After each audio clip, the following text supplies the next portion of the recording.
خدای په بدس کړي مسلمان کور کې په مسلمان ملک کې د مسلمان مور او پلار نه مونږ الله پیدا کړو وخت کې بانګ او اقامت چې پیدا شو او چې په خبره د پویدو نو مور به جوټه راکولې الله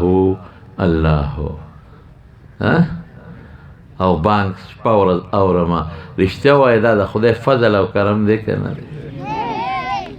زبیدی دی که ستاسې دا خو ما چې زبیدی غرقه شوې وی الله فرمایل چې په یو عمل دی بخا تا یو ځل ډوډۍ خوړه نوړی د خولې ته اوچته کړې وه دی کې بانګ وی ستا په سر لوپټه نه وه زر دی هغه نوړی چې بانګ یې وی نوړی دې په ځمکه کېښوده او لوپټه دې په سر برابر کړه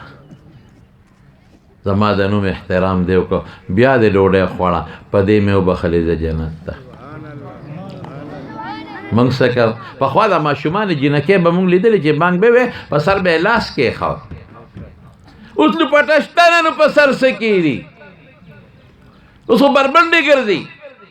پرتوګونه ښځو وغورځول پتلون کې ګرځي کمیسونه یې وغورځول په بنین کې ګرځي لوپټه خو شته نه برقو پسې ښځې خاندي نن سبا دا د بناتو د مدرسو ډېر ضرورت دی ګورې ما ته یو ځل یو سړي ټلیفون وکړ یو څو کاله وشو یاره وایي مولانا صاحب یو په دې فیسبک دی که نیټ دی مړه څه مصیبت دی یو سوال راغلی دی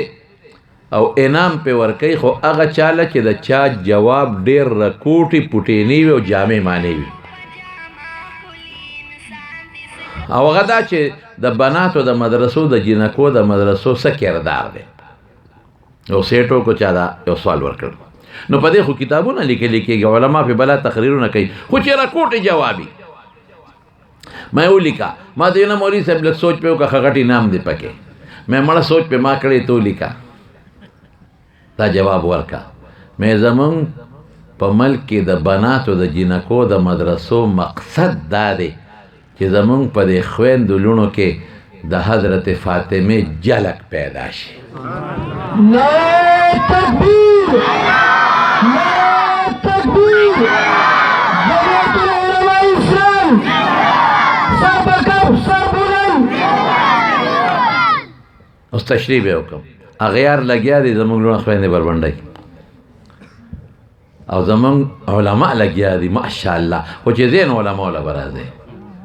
علما لګیا دي ځای په دې جینکو مدرسې جوړې کړې چې دا خویندې لوڼه دا زمانه بربنډې نه شي د دې نه څاروي او ځناور جوړ نه شي زه سوات ته تلم ډېره موده مخکې په دې سوات چې دا انقلاب راغی که نه نو بیا وروسته دا مسلې چې ختمې شو نو د انجیوز والا ورپسې شو هغې کوشش کو په دې زنانو باندې چې دا بربنډې کې یو مولانا صاحب تقریر کو د مټې طرف ته ما ته خبره کوله وی یو انجیوز والا جنرال یو کور ته ننوته کور کې یو زنانه مشره بوډۍ ناسته وه هغې سبزي پرې کوله او په کور کې غوا په موږي تړلې وه ګایه خوړه نو انجیوز والا خو دا بربنډې دا کټ آستین والا کمیس دی اغوستي که نه بربنډې وي نو هغه بوډۍ ته وایي دا څه کوې وایي دا سبزي پرې کوم وایي دا څه له پرې کوې څه له پرې کوم دا پرې کوم چې پخه کړو څوک به خوري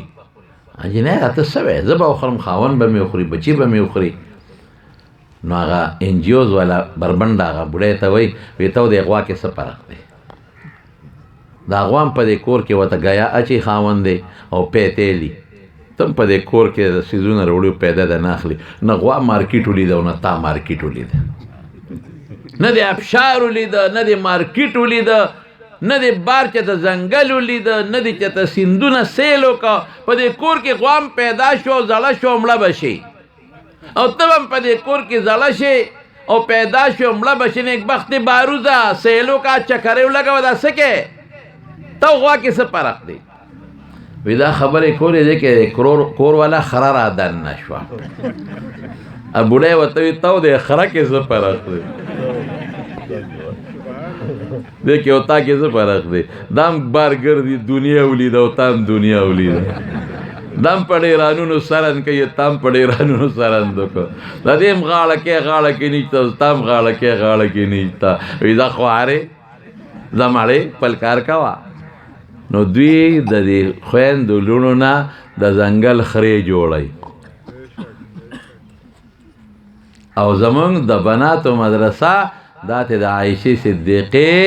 او د بیبي فاطمه نقش جوړول غواړي. الحمدلله دا د علماء کردار. نو د مارونو ابراهیم علیه السلام خبر خلاصوم درته. نو ته بیا و چې یو ځل ته بیا ووایا وی باباجي بیا به سره کې وی دا ګډه چیلی به درته وسرومه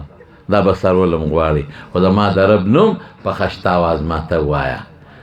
نو هغه هلک ورته وی ابراهیم مبارک دې شه زه انسان نیم زه د الله فرشته یم الله راولېږلم ورشه زما دا خلیل وګوره چې زه په زړه کې زما څومره مینه پرته ده.